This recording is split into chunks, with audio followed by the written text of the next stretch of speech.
السلام علیکم ورحمۃ اللہ وبرکاتہ۔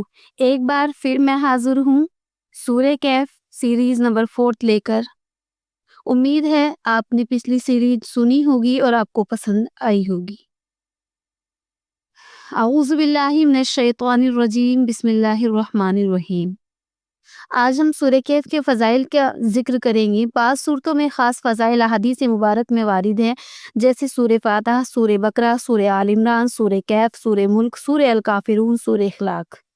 آئیے دیکھتے ہیں حدیث مبارک میں سورہ کہف کی کیا فضائل بیان کیے گئے ہیں۔ حضرت اسید بن حضیر سے روایت ہے کہ انہوں نے نبی اکرم صلی اللہ علیہ وسلم کی خدمت میں حاضر ہو کر عرض کیا، یا رسول اللہ صلی اللہ علیہ وسلم، گزشتہ رات میں سورہ کہف پڑھ رہا تھا، ایک چیز آئی اور اس نے میرا منہ ڈھانک دیا۔ تو نبی اکرم صلی اللہ علیہ وسلم نے فرمایا، ٹھہر جا، یہ سکینہ تھی جو قرآن کی تلاوت سننے آئی تھی۔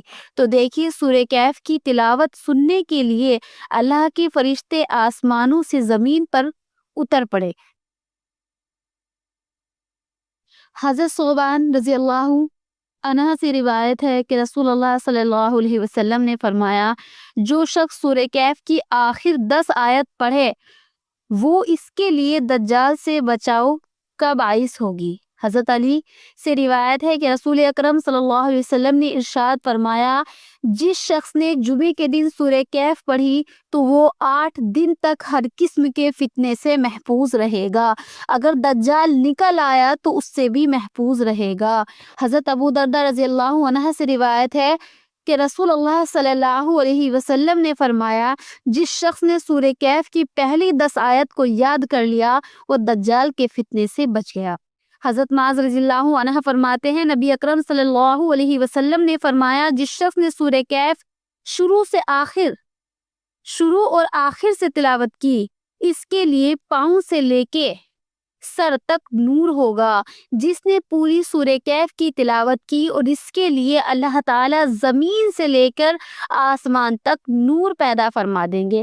سیدہ عائشہ رضی اللہ عنہ فرماتی ہیں، نبی اکرم صلی اللہ علیہ وسلم نے ارشاد فرمایا، جس شخص نے سونے سے پہلے سورہ کہف میں 10 آیتیں پڑھی اللہ تعالیٰ اس کو فتنے سے محفوظ فرما دیں گے۔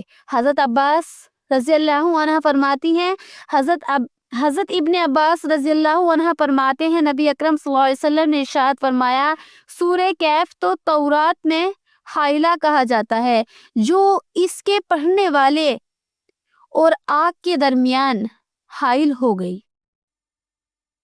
حضرت عبداللہ بن مغفل رضی اللہ عنہ فرماتے ہیں، نبی اکرم صلی اللہ علیہ وسلم نے فرمایا، وہ گھر جس میں سورہ کہف کی تلاوت کی جاتی ہے اس رات شیطان اس گھر میں داخل نہیں ہو سکتا۔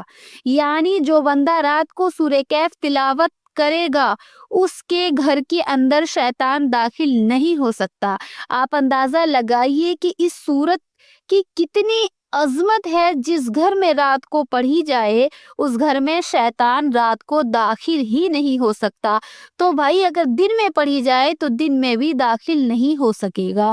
جس گھر کے لوگ پڑھیں گے وہ فتنے سے محفوظ رہیں گے۔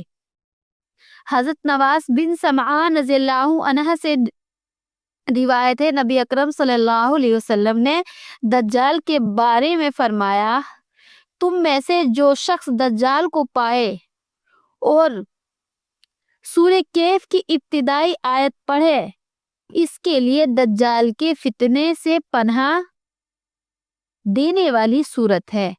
اس سورت کو جمعے کے دن پڑھنا اور بھی زیادہ ثواب ہے۔ نبی اکرم صلی اللہ علیہ وسلم نے ارشاد فرمایا، جس نے جمعے کے دن سورہ کہف پڑھی اللہ تعالیٰ کے لیے اس جمعے سے لے کر اگلے جمعے تک ایک نور روشن فرما دیں گے۔ جس نے جمعے کے دن سورہ کہف پڑھی اللہ تعالیٰ اس کے لیے اس جمعے سے لے کر اگلے جمعے تک ایک نور روشن فرما دیں گے۔ ہمیں چاہیے کہ جمعے کے دن بھی سورہ کہف کی تلاوت کیا کریں، اگر اس کو یاد کر کے پڑھنے کی کوشش کریں تاکہ اللہ تعالی ہمیں شیطان سے بچائے اور دجال کے فتنے سے محفوظ رہے۔ سورہ کہف مختلف فتنوں کے لیے ایک ڈھال ہے، چاہے وہ فتنہ بادشاہ کی طرف سے ہو، گھر بار کی طرف سے ہو، مال و دولت کی وجہ سے ہو، ابلیس کی وجہ سے ہو، یاجوج ماجوج کا فتنہ ہو یا نفس پرستی کا فتنہ ہو۔ یہ صورت مبارکہ ہماری رہنمائی کرتی ہے، اس گھٹیا اور فانی دنیا کی حقیقت کو پہچان لو اور اپنی توانائیوں کا رخ آخرت کی طرف کر لو۔ صحبت صالحہ تر صالحہ کے مقصد بن جاؤ، علم نافع کو حاصل کرنے والا بن جاؤ، پرجوش طالب علم بن کر رہو، عبادت الہی کو زیادہ سے زیادہ اپنی زندگی میں لاؤ، صبر و استقامت پر اپنا زیور بناؤ اور مقام اخلاق کو مشعل راہ بناؤ۔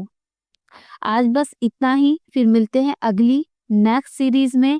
ہمارے چینل کو پلیز سبسکرائب کیجئے، لائک کیجئے، کمنٹ کیجئے، دعاؤں میں یاد رکھیے۔ جزاک اللہ خیر۔ السلام علیکم ورحمۃ اللہ وبرکاتہ۔